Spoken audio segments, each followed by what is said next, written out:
এরপরে প্রশ্ন হলো, এক মেয়ে তার স্বামীকে ডিভোর্স দিয়েছে, আমি সে মেয়েকে বিবাহ করেছি, অনেকে বলছে বিবাহ জায়েজ নাই, আমি তার সঠিক উত্তর জানতে চাই। কোনো হিন্দু ব্যক্তি যদি আসসালামু আলাইকুম বলে তবে তার জবাব কি দেওয়া উচিত? নাপাকি অবস্থা মৃত ব্যক্তিকে ভুলবশত জড়িয়ে ধরে কান্না করলে এর করণীয়। বিবাহিত পুরুষ ও বিবাহিত নারী জেনার কাজে লিপ্ত হয়, গ্রামের বিচারে টাকা জরিমানা করা হয়, সেই টাকায় সসপেন কেনা হয়, সেগুলো ধর্মীয় অনুষ্ঠানে রান্নার কাজে ব্যবহার করা হয়, সেই সসপেন বা পাতিলে রান্না করা খাবারকে ইমামতি করলে সেই ইমামের পিছনে ইক্তেদা করা যাবে কিনা?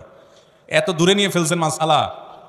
এটা তো ওই মাসালার মতো হয়ে গেল যে কোনো লোক যদি খারাপ কাজে জড়িত হয়, সেই লোক যদি মারা যায়, তাকে যদি কবর দেওয়া হয়, তার লাশ পচে সার হয়ে সেই সার দিয়ে যদি কোনো গাছ হয়, সেই গাছ যদি ফল ধরে, সেই গাছের ফল খাওয়া যাবে কিনা?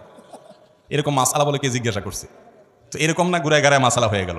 আসলে আল্লাহ মাফ করুক, আমি এই প্রশ্নকারীকে বলতেছি না, বাকি অনেকে এরকম করে যে কোনো কারণে কোনো হুজুরের উপরে খেপা আছে, ইমাম সাহেবের বিরুদ্ধে একটু রাগ আছে, ওই রাগ ঝাল মিটার আর কোনো রাস্তা খুঁজে পায় না, এরকম ওই দূর থেকে আইনা হলে একটা মায়ের হুজুরে দেওয়া যায় কিনা।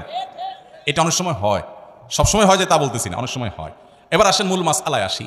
ভাইরা আমার, জেনা ব্যভিচার এগুলোতে যদি লিপ্ত হয় কেউ, তাহলে সেক্ষেত্রে তাদের জন্য কোনো অর্থদণ্ডের ব্যবস্থা ইসলাম রাখে নাই। কোনো প্রকার অর্থদণ্ড আরোপ করা যাবে না।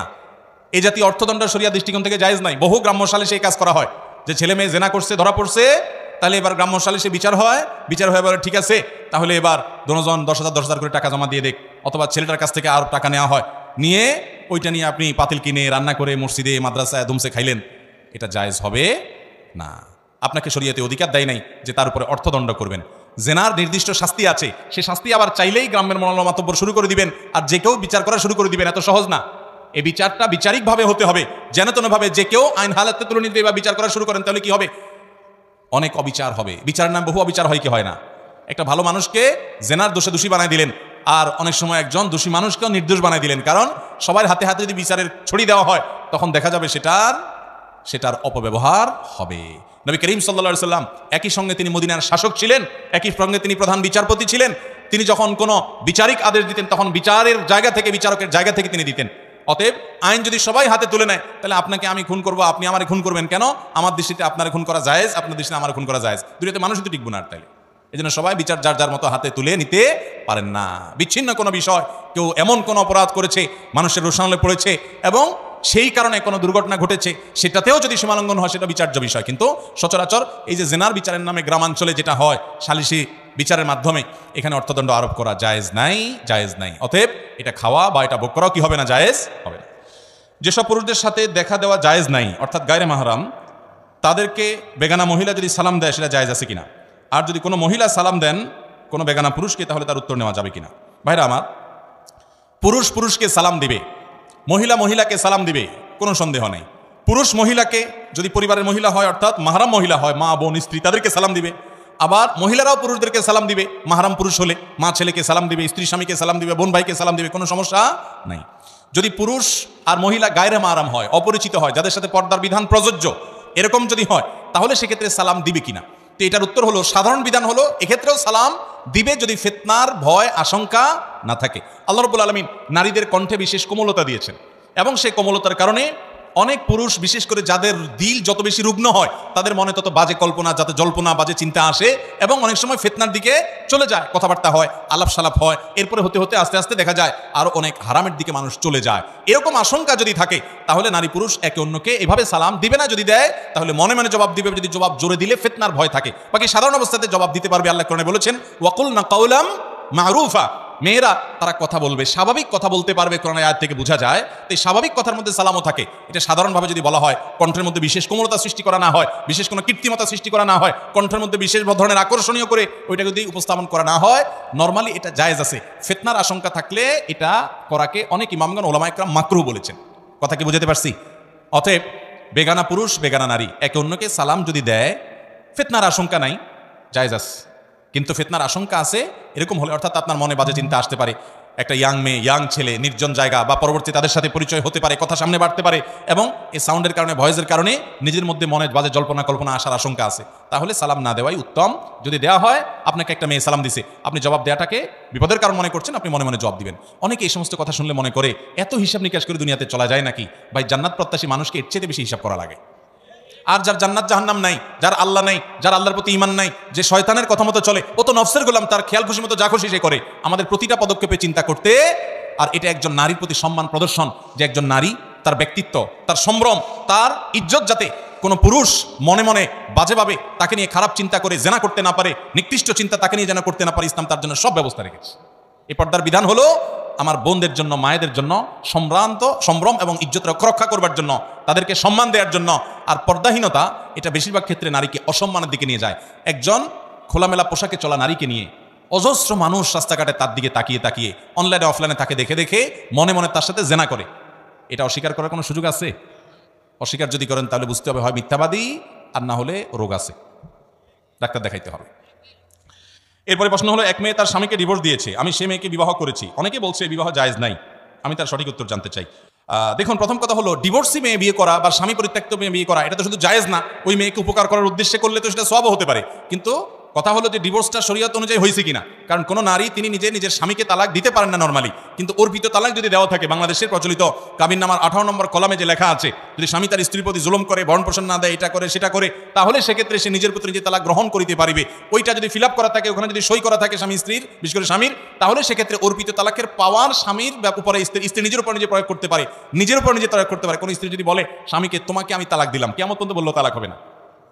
সে যদি বলে আমার নিজের প্রতি নিজে তালাক গ্রহণ করলাম, ওই অর্পিত তালাকের পাওয়ার বলে, যদি পাওয়ার দেওয়া থাকে আর যে শর্তে পাওয়ার দেওয়া সেই শর্ত যদি পাওয়া যায়, বহু যদির পরে সেটা হতে পারে। এই জন্য ফতোয়া বোর্ডে গিয়ে, মুফতিদের কাছে গিয়ে এই তালাক হয়েছে না হয় নাই আগে পুঙ্খানুপুঙ্খ যাচাই করে তাহাকি করে ফতোয়া নেবেন, তারপরে এবার চিন্তা করবেন।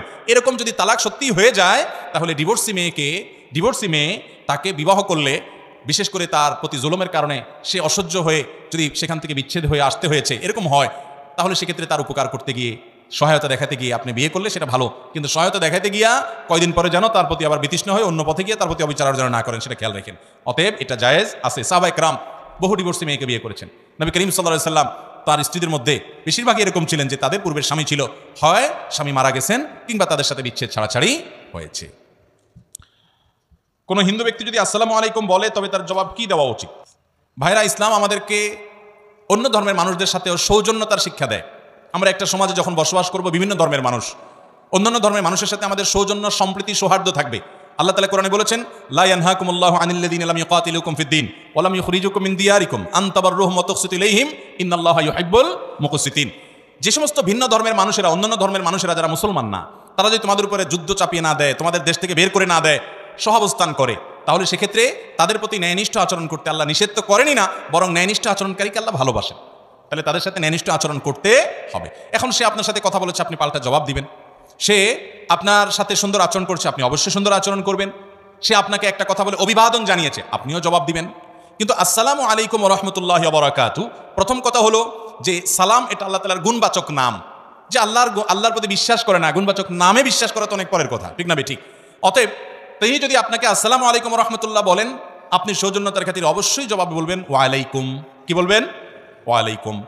আর এছাড়া সাধারণ যে অভিবাদন, সেগুলো জানাতে কোনো সমস্যা নাই। যেমন সে আপনাকে গুড মর্নিং বললো, থ্যাংক ইউ বললো, আপনি ওয়েলকাম বললেন, আপনি স্বাগতম বললেন, এই জাতীয় যে আপনার সচরাচর যে সমস্ত অভিবাদনগুলো করা হয়, সেগুলো করাতে কোনো অসুবিধা নাই। তবে ইসলামের এই অভিবাদনটা, এটা যেহেতু ইমানের সাথে সংশ্লিষ্ট অনেকটা, অতএব এটা ইমানদারদের জন্য রিজার্ভ। যদি আল্লাহর প্রতি কারোর ইমান নাই, এরকম কেউ আপনাকে সালাম দিয়ে দেয়, আপনি অবশ্যই সৌজন্যতা তার প্রতি দেখিয়ে তাকে ওয়ালাইকুম বলে রিপ্লাই বা জবাব দিবেন। অনেকে আছে অফিসের বস অন্য ধর্মের অনুসারী, সালাম না দিলে খুব রাগ করে, চাকরি যাওয়ার ভয় আছে, তাহলে এরকম বিপদ হলে আপনি সালাম লম্বা করে মারবেন, কোনো অসুবিধা নেই। কথা বুঝতে পারছেন? কয়দিন আগে সাতক্ষীরাতে বোধহয় কোনো আলেম এরকম কোনো মহিলাকে সালাম দেয় নাই, সম্ভবত তিনি অন্য ধর্মের অনুসারী ছিলেন। সেই মহিলা ওই আলেমকে অপমান পর্যন্ত করে ছাড়ছে। তো এরকম বহুত পাগল ছাগল, এরকম বহুত অশিক্ষিত অফিসারও এদেশে আছে, যে একজন মুসলমান তার ধর্মীয় দৃষ্টিকোণ থেকে, তার বিশ্বাসের জায়গা থেকে একটা কাজ তার করা না করার ব্যাপার থাকে, এটা নিয়ে আমার তো বলার কিছু নাই। অতএব এই সমস্ত মূর্খতা যেন আমরা না করি। তবে যেটা বলছিলাম, অন্য ধর্মাবলম্বী মানুষদের সাথে আমাদের সহাবস্থান, সুন্দর আচরণ, লেনদেন করা, হাওলাত দেওয়া, হাওলাত নেওয়া, তার কাছ থেকে আপনার সে কোনো উপঢৌকন দিলে হালাল হোসটা গ্রহণ করা, তাকে কোনোটা দেওয়া। নবী করিম সাল্লাল্লাহু আলাইহি ওয়াসাল্লাম অনেক অমুসলিমের বাসায় দাওয়াত খেয়েছেন, তাদেরকে খাইয়েছেন, তাদের অধীনে কাজ করা, তাদেরকে কর্মী হিসাবে নিয়োগ দেওয়া, এগুলো সবগুলো জায়েজ আছে। প্রতিবেশী হিসাবে অন্য ধর্মের অনুসারী হলেও তার প্রতি সদাচরণ করা, এগুলো সব করতে হবে। তবে আপনার অন্তঃস্থলে একেবারে অন্তরঙ্গ বন্ধুত্ব যেটাকে বলা হয়, সেটা আপনি আল্লাহর জন্য, আল্লাহর রাসূলের জন্য এবং আল্লাহর খাতিরেই শুধু নিবেদন করবেন।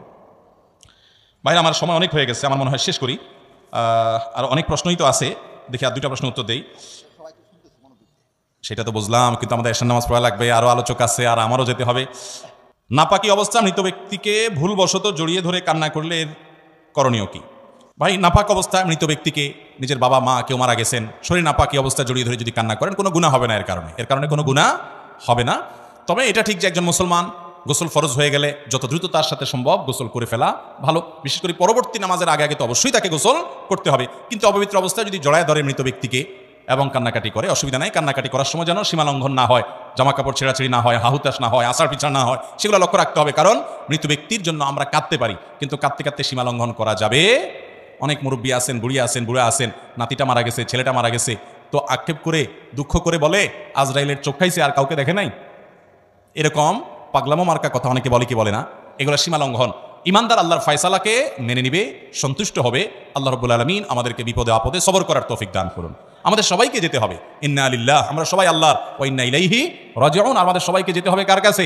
আল্লাহর কাছে। কেউ আগে আর কেউ পারে, কষ্ট তো হবেই। নবী করিম সাল্লাল্লাহু আলাইহি সাল্লামের ছেলে যখন মারা গেছে ওনার চোখ বেয়ে পানি পড়েছে। সাহাবা একরাম বলেন, ইয়া রাসূলুল্লাহ আপনিও কাঁদেন? নবী সাল্লাল্লাহু আলাইহি সাল্লাম বলেছেন, হ্যাঁ, এটা তো বিরহের বেদনার কারণে কান্না আসবেই, এই কান্নাতে দোষের কিছু নাই। কিন্তু যখন জামা কাপড় ছিঁড়ে ফেলেন, আসার পিসার করেন, মারা যাওয়ার পরে চিল্লা কান্নাকাটি করেন, এটাকে মাতম বলা হয়। নবী করিম সাল্লাল্লাহু আলাইহি সাল্লাম বলেছেন, কিয়ামতের আগে জাহিল যুগের মানুষের কিছু গুনাহ অপরাধ ছিল, এগুলো আমার উম্মতের মধ্যে থাকবে, তার ভিতরে এটা হলো মাতম। লোক ভাড়া করে আনে, তারা কান্নাকাটি করতো, চিল্লাচিল্লি করতো, এটা হলো আল্লাহর বিরুদ্ধে একরকম বিদ্রোহের মতো ব্যাপার। আজকাল যেরকম ভাড়া করে আয় না, গান গাওয়ায় না, সে যুগে কেউ মারা গেলে 10 জন 20 জন 15 জন মহিলা ভাড়া করে আনতো। তাদের কাম কি? তাদের কাম হলো কান্দে কেটে দিয়ে যেত। আজকাল কিছু হুজুর ভাড়া আনে, হুজুর ভাড়া আনে না, বাপ মারা গেছে, মা মারা গেছে, হুজুর ভাড়া আনছে, হুজুর দোয়া করে কান্নাকাটি করে দিয়ে গেলে হুজুর যত বেশি কানতে পারে পয়সা তত বেশি পায়। আছে না নাই? হুজুর অবশ্যই দোয়া করবেন, কিন্তু অনেক এলাকায় আছে রেট ঠিক করে দেওয়া আছে, বিশেষ করে চিটাগের দিকে আছে যে হুজুর মিলাদ করবেন, দোয়া করবেন, নর্মাল করে দিবেন 50 টাকা রেট, একটু ভালো করে করবেন, বেশি সময় নিয়ে করবেন 100 টাকা রেট, আর যদি একটু কানতে টানতে পারেন তাহলে 500 টাকা। তো মুর্দার জন্য এই সমস্ত তামাশার কান্নাকাটি কাজ হবে। আপনি আপনার বাবার জন্য চোখের পানি ফেলে দোয়া করবেন, আর মারা গেলে হাউতাস করবেন না, সবর করবেন। আল্লাহ রাব্বুল আলামিন এর জন্য আজর দিবেন, বিনিময় দিবেন। এটা আমার জন্য পরীক্ষা। আল্লাহ আমাদেরকে বুঝা এবং আমল করার তৌফিক দান করুন। ইমার্জেন্সি ব্যালেন্স গ্রহণের পর টাকা রিচার্জ করার পরে ওই কর্জের টাকা সহ আরো 2-1 টাকা বেশি কেটে নেওয়া হয়, এটা জায়েজ আছে কিনা? ভাইরা আমার, ইমার্জেন্সি ব্যালেন্স বিভিন্ন মোবাইল কোম্পানি থেকে নেওয়া যায়। 5 টাকা 10 টাকা যে ইমার্জেন্সি ব্যালেন্স নেওয়া হয়, আপনি পরবর্তীতে যখন রিচার্জ করবেন ওই রিচার্জের সময় সেই লোনের টাকা যেটা ইমার্জেন্সি ব্যালেন্স হিসাবে আপনাকে দেওয়া হলো সেটা কেটে রাখা হবে, সাথে 1-2 টাকা বা আরও কম বা বেশি কেটে নেওয়া হয়। এই টাকাটা কি সুদ হবে কিনা? তো এর উত্তর হলো যে না, এটা সুদ হবে না। এটা নিয়ে দেশের বরেণ্য ওলামা একরাম তাদের গবেষণার আলোকে ইতিমধ্যে অনেকেই ফতোয়া দিয়েছেন। মৌলানা মুফতি আব্দুল মালিক হাফিজাহুল্লাহ আর অনেক ওলামা একরাম ইতিমধ্যে পরিষ্কারভাবে ফতোয়া দিয়েছেন যে এটা সুদ হিসাবে, অর্থাৎ আল কাউসার থেকে ফতোয়া দেওয়া হয়েছে এবং আর অনেকগুলো ফতোয়া বিভাগ থেকে ফতোয়া দেওয়া হয়েছে যে এটা সুদ হবে না। কেন সুদ হবে না? কারণ সুদের সংজ্ঞার মধ্যে এটা পড়ে না। এই ব্যালেন্সটা, এটা নিয়ে যদি আপনার কাছ থেকে অতিরিক্ত টাকা কাটা হয়, প্রথম কথা হলো এটা অনেক কোম্পানি কাটার সময় বলে যে এটা হলো আপনার প্রসেসিং ফি, অর্থাৎ আপনি যে লোন নিলেন সেটা আবার পরিশোধ করলেন, এটার জন্য পুরো জিনিসটা প্রসেস করা কোম্পানি যে করলো, হিসাব সংরক্ষণ করলো, অতএব এই প্রসেসিংয়ের জন্য এটা সাবমিট করলেন, আপনি এটা নিলেন, এই পুরো বিষয়ের জন্য এটা নেওয়া হয়। এক।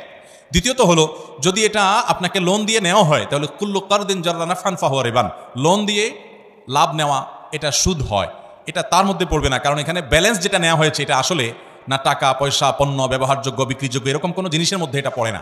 যার কারণে এখানে 2-1 টাকা বা যেটাই হোক কোম্পানি যে নিয়ে থাকে সেটা সুদ হিসাবে বিবেচিত হবে না, বরং সেটা জায়েজ হবে ইনশাআল্লাহ। এরপরে প্রশ্ন হলো, আমাদের দেশের চাকরিজীবী মানুষ কোনো কারণে মাসে যদি কয়েকদিন ছুটি নেয়, মাস শেষে পুরো বেতন যদি নেয়, তাহলে কি সেটাকে হারাম হবে? অবশ্যই হারাম হবে। আপনি চাকরি করেন, 30 দিন চাকরি করার বিনিময়ে আপনার বেতন 30,000 টাকা হওয়ার কথা।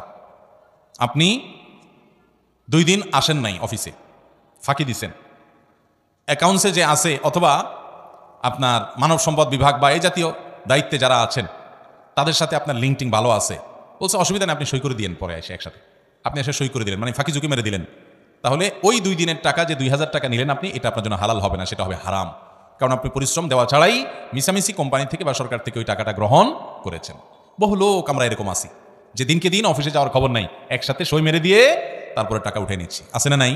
ভাইরা আমার, এটা হালাল হবে না, হারাম হবে, হারাম হবে। অনেকে আমরা এই হারাম কাজটার সাথে বিভিন্নভাবে জড়িত। সরকারি অফিসে যাবেন, বহু লোক পাবেন এরকম, দিনকে দিন উনি নাই। বিশেষ করে অফিসার যত বড় হয় এই টাইপের অপরাধগুলো তত বেশি হয়, যে উনি অফিসের প্রধান কর্মকর্তা, যার কারণে ওনারা দেখার কেউ নাই, আর নিচে যারা আছে তারা ভয়ে কোথাও বলতেও পারে না, বলেও না, সবাই নিজের সুবিধা পাওয়ার জন্য ওনাকে জিহুজুর করে। উনি ওই চান্সে একসাথে এসে পুরো মাসের সই বা কয়েকদিনের সই একদিন করে দেয়, আছে না নাই? এই রোগটা ওই কয়দিনের উপার্জন হালাল হবে না। হ্যাঁ, কোম্পানির কাজে আপনি বাইরে গেছেন, সই করতে পারেন, সেটা তো ভিন্ন কথা। কিন্তু আপনি গায়ের হাজির ছিলেন ব্যক্তিগত কাজে, আইসা এই কাম করলেন, জায়েজ হবে না। শুধু এটা নয়, আরও সূক্ষ্ম বিষয়। অনেকে আছে যে 8 ঘন্টা ডিউটি, কথার কথা তার চুক্তি 8 ঘন্টার বিনিময়ে সে বেতন পাবে, সে আসে 2 ঘন্টা পরে, যায় 2 ঘন্টা আগে, সই করার সময় মিথ্যাটা লেখা রাখে। এটাও জায়েজ হবে। হ্যাঁ, যদি আপনি যার চাকরি করেন, কোনো একটা প্রতিষ্ঠানে চাকরি করেন, আপনার মালিক, সে 2 ঘন্টা পরে আসেন, আধা ঘন্টা পরে আসেন, 20 মিনিট পরে আসেন, এটা সে অ্যালাউ করে, সে জানে এবং আপনাকে কিছু বলে না, সে মেনে নেয়, তাহলে ভিন্ন কথা, সেটা আপনার জন্য জায়েজ হতে পারে। বিশেষ করে সরকারি চাকরিতে এবং কোম্পানির চাকরিতে আপনি এরকম ফাঁকি ঝুঁকি দিয়ে পরে আইসা লেখা দিবেন আমি বরাবর 9টায় ঢুকেছি, আসলে আপনি 10টা 11টার দিকে আসছেন, এই মিশামিশি লিখলে ওই সময়ের বেতন হালাল হবে। ভাই, ইবাদতের স্বাদ পাবেন না যদি বেতন হারাম হয়, দোয়া কবুল হবে না যদি বেতন হারাম হয়। ওই মক্কায় গিয়ে দোয়া করলেও হাদিসে আছে দোয়া কবুল হবে না, আন্না ইউস্তাজাবু লিযালিক। দোয়া কবুল হবে না যদি হারাম উপার্জন। হারাম উপার্জন এমন ডেঞ্জারাস জিনিস, আপনি আমল কম করেন, উপার্জনটা যেন হালাল থাকে সেই চেষ্টা করবেন ইনশাআল্লাহ।